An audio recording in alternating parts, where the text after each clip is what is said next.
Hey guys, Mix here, and in today's video we are back with the Half Scale NASCAR. And in today's video I want to try and accomplish as much as I can with this gearing. Now I'm going to finish it today and I'm probably going to continue on to doing more stuff. But the final sprocket for it finally came into the mail. So basically what I need to do is move it down here. So this sprocket is for the engine sprocket to the first, I guess you could say, drive sprocket. And then the second one is to connect like the drive shaft, I guess you could say, to the sprocket on the axle.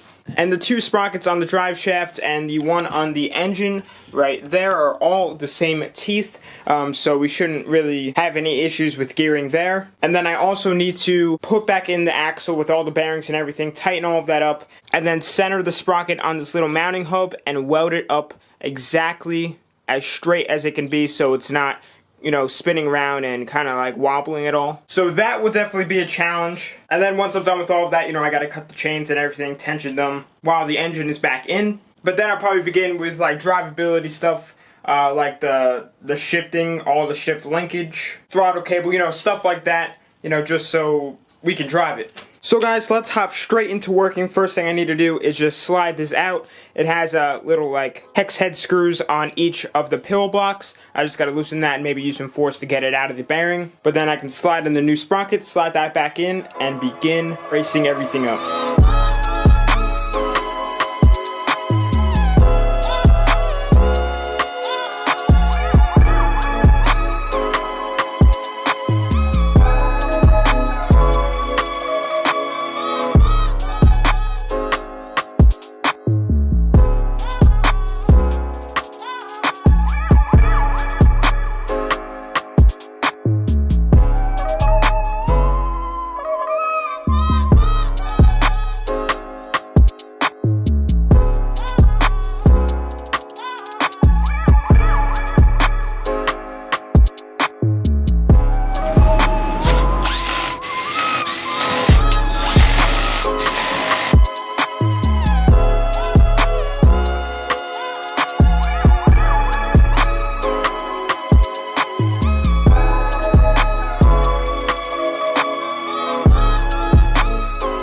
Alright guys, so I just finished up putting back together the axle finally. Sorry if that just seemed like a ton of time lapses, but it was a ton of tiny little steps that just seemed to take forever. But now that the axle is all braced down and everything, we could go ahead and whip out the welder and weld these sprockets onto the shaft nice and straight. As they sit right now, they are straight, so I don't really need to tip them at all. They spin perfect, both of them. So I'm just gonna tack weld it at first, make sure it's all good, then I'm gonna Foley weld it around, and then after that I can move on to the sprocket, which I've been a little bit nervous to do, but I'm probably not gonna weld all the way around this thing because I would like to put bolts in it. But if I could tack it up to exactly where I need it to be, and then find a secure way to mount it down, you know, that the welds won't snap, and that the bolts will actually play a job in, you know, holding this on, because the bolt holes on this and the bolt holes on this don't exactly line up. I'm just gonna have to wait and see on what I can do with that once the time comes. So actually, on second thought,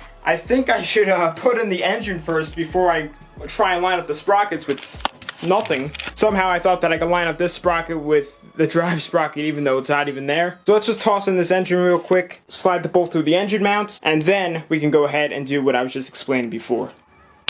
And the engine is in. So it is definitely a good thing that I did this, because now that the engine is on, the sprocket is obviously going to come up right now. It's just kind of resting on the axle.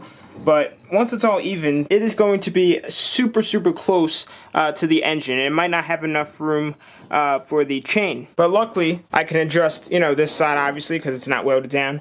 And then I can just move this over to where there's a lot more space, like up here instead of under here, and I can have a ton more room for the chain and shouldn't run into any clearancing issues. And then these two chains right here look perfect. So with that being said, now let's get to welding.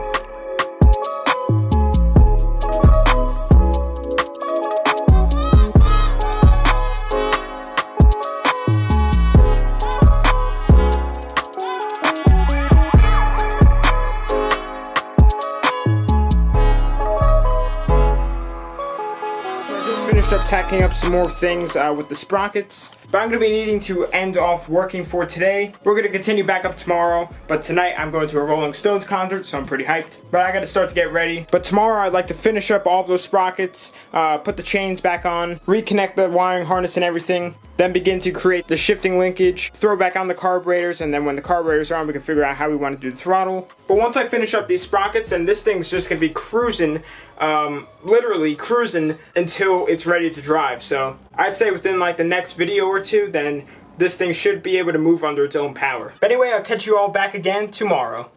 Alrighty guys, so we are back here the next day, and I'm just going to hop straight back into working. I just got to finish up welding up some of these sprockets, and then we can move on to the next couple steps. And also, the Rolling Stones last night were amazing. Figured I'd let some of you guys know that. But let's get back to work.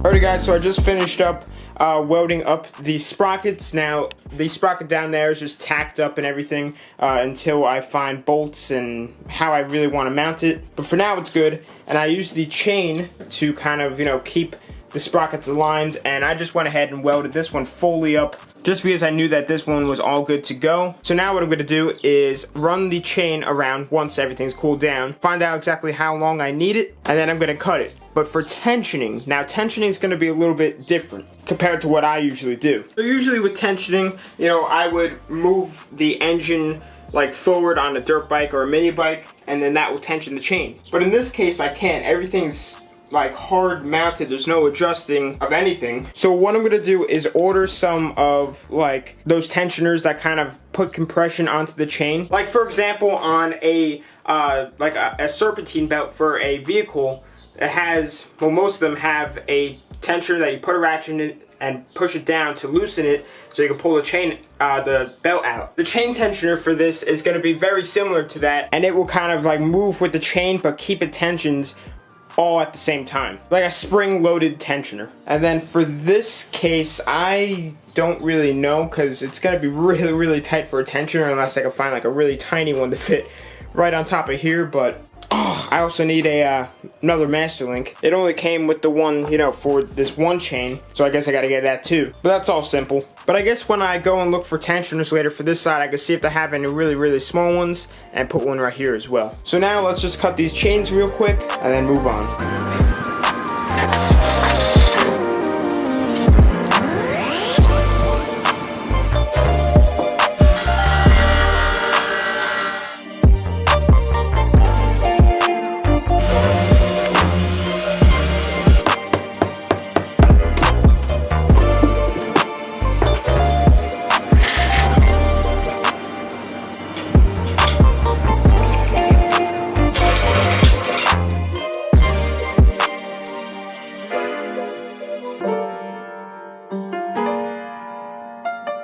So I just finished up cutting both chains for both sprockets, and they came out perfect. I'm not going to put them on yet just because, the welds aren't finalized on that. I did just add a couple more, but I don't want to put that much pressure on it when there aren't any bolts in it yet. Plus I need to get the tensioners and the second master link and everything like that. But the sprockets and just basically like the mounting of everything is done. The hard part's done. I just need to throw on the chains whenever I get those parts. So now that that is finally done, I'm super pumped how it came out so far. I want to move on to re-hooking up everything on the wiring harness. I'm not going to bother recording that just because you guys have already seen that, but I'm just going to kind of organize everything to kind of how it was before. And then I'll probably throw on the carburetors and begin planning and maybe, getting the hardware and all the parts we need in order to make our stick shift. Now, a lot of you have been asking whether I'm going to do like paddle shifters like on the steering wheel right over there, or if I'm gonna try and make like a stick. Since the beginning, I want to do a stick shift. I mean, obviously it's not gonna be like gated how most stick shifts are. It's gonna be kind of like a sequential shifter when like you just kind of pull it. But I think that's gonna be really, really sick. It's gonna have a clutch pedal, not like a clutch like hand pedal or lever, but it should definitely be insane. We're gonna have to you know, adjust the pedals and everything to make room for the clutch pedal, but that should not be an issue. And I would like to like put the shifter somewhere over here on the right side and then run the linkage down and across. I haven't really figured all of that out yet, but I'm sure once I really start thinking, I'll be able to come up with an idea. Alright, so everything back with the wiring harness is plugged in and I guess somewhat organized. It doesn't look very organized, but it's fine for now. I got the coils plugged back into each of their cylinders. Everything under here is all good to go. So now let's just slap on our newly rebuilt carburetors. I am super curious to see if that rebuild kit that we put in them is really gonna make a difference. If you guys didn't see that, the jets on those were all messed up. Like, there were main jets in secondary jets. It was just a nightmare. But somehow it still ran like that. But now that it's all, you know, evened out and everything, and has some new parts in there, it should run way better.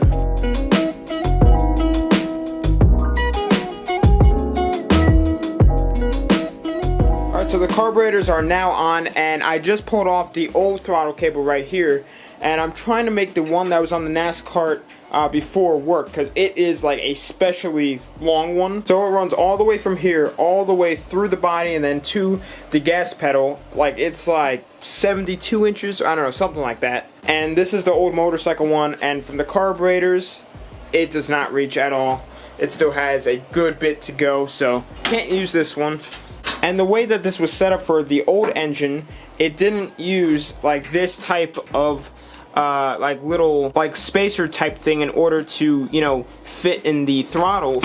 It used a hook and went onto the throttle and, you know, just pulled it like that. But on this, it has that little like spacer type thing, but vertical. So I definitely want to try and see if I can try and make this work. If I can, that would be awesome, because I don't know where else I'm going to find another throttle cable like this that has that type of throttle like hook. But I'm just gonna try and mess around with this and see if I can get it to work.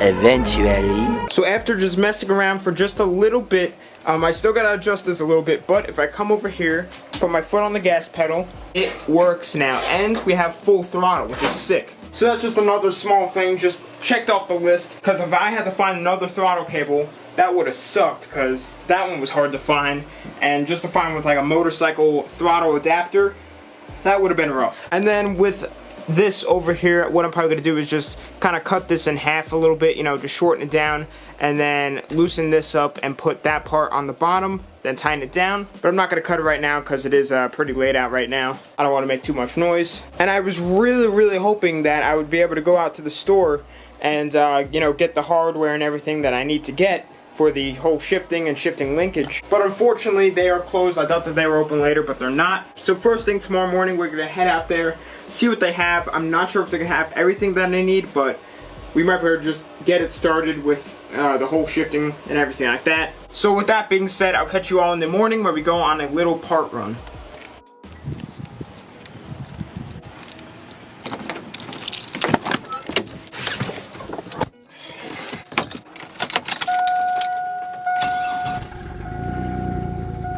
Alright, so we're back here the next morning, and right now I'm just letting the truck warm up.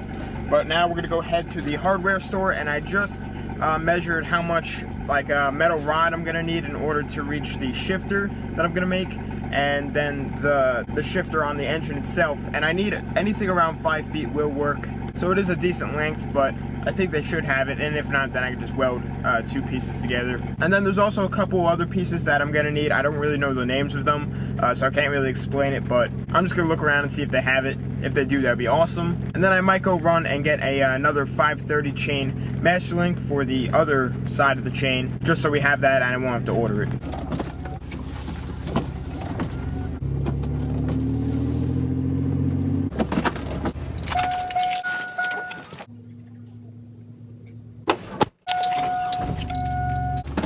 Oh man. So I'm actually at the second location from the last place I was just at. I went to another place to try and find the master link and another part I need for the shifting. They didn't have either of those. So now I'm at a place that should have the master link. I mean, they should, based on, you know, the picture right in front of me, due to it being a motorcycle master link. But let's just go inside and at least hopefully I could get the master link today, and I have to order the other part for the shifting, then so be it. Alright, so luckily that place had the master link, but like I said before, unfortunately, I was really hoping that we could start putting together the shifting and everything. Just gotta order that part. I guess it's like a special part. I mean, I never really seen anything. Ooh. Try to get out of that pothole. Ooh, I hate hitting potholes, especially with the new rims. Oh. If you guys didn't see the last video with the truck, definitely go check it out. Let me know what you think of it. Oh my god, this road is so awful. I'll just catch you guys back when we get home.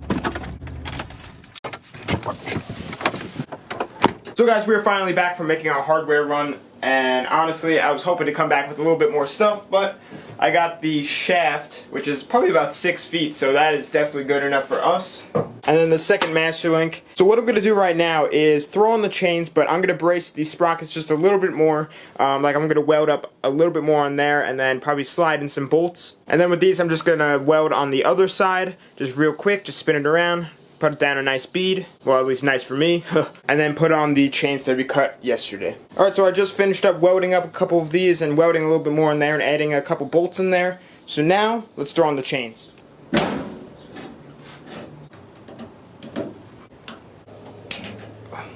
So I have this chain on right now and all good to go, but in order to get on this one, I think I'm going to have to like roll it, like kind of like what you do with the dirt bike. So I'm just going to throw on the tires real quick, put this thing on the ground, and then roll on that chain. But then this thing will officially be back to a roller, and a roller with the chain and everything like that, so it's going to be mint. Alrighty guys, so the wheels are now on, and I actually didn't have to put it on the ground and, you know, roll it around in order to get it on this chain. I was able to get it on, and everything is working perfect right now. You know, obviously there's still got to be like a little bit of tension and stuff. Like this one isn't too bad, but I'm sure I could use a little bit of attention. So I'm probably going to order those spring-loaded ones that I was talking about earlier. But as you guys can see, I have the jack here. I want to jack this thing up and take it off the jack stands and see how it rolls around. Alright, here we go. Oh god. Yep, well it's on the ground.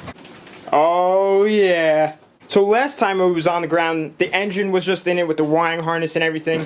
It didn't have, the engine and the wheels were not connected in any way. This thing was literally just sitting on there. So now, for the first time ever, the engine and the wheels are one. They're connected with the new jack shaft system that we just created. So now what I want to do is bring this thing outside and see how it really rolls around. And bringing it outside is going to be a job. If you guys remember a couple videos back when this was last outside, it took a while, so I'm just going to go ahead and just get this out there. I'm not going to bother recording it. But hopefully all these chains stay on and we don't run into any issues.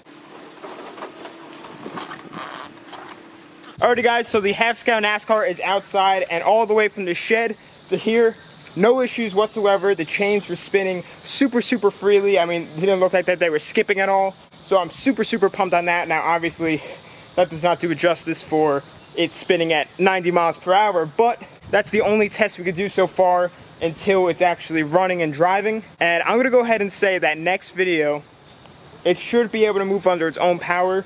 I'm gonna try and get everything else done with the shifting and the clutch pedal. The throttle cable's all good to go. And then headers and the air box we'll deal with probably next video as well. This chain right here, I don't think it has to be tensioned at all. I mean, that is honestly perfect, but this one, definitely need to add a tensioner on there. I mean, once it's actually rolling, it does add a little bit more tension, but I think just a little bit and it should be mint. But anyway guys, I'm going to be ending off the video here. I'm super happy what we got done in today's video. Next video should be the big day, like I said before, and if it's not next video, then definitely will be the video after that with the half-scale NASKAR. If you guys have any ideas on what I should do for the headers, definitely comment that down below, because I really could not find anything online with just if I can just order headers for this. Just now, I've just thought of maybe just cutting off the old exhaust and just make it into like a downpipe, which I might just have to do just for temporary reasons or permanent, who knows. But if you guys aren't already, definitely follow my social medias. They will be on the outro of this video. Instagram, Snapchat, I use the most. You could get a lot of just behind the scenes stuff, what I do outside of making videos and just stuff like that. But anyway, thanks for watching. Please subscribe, like, comment, tell your friends about the channel.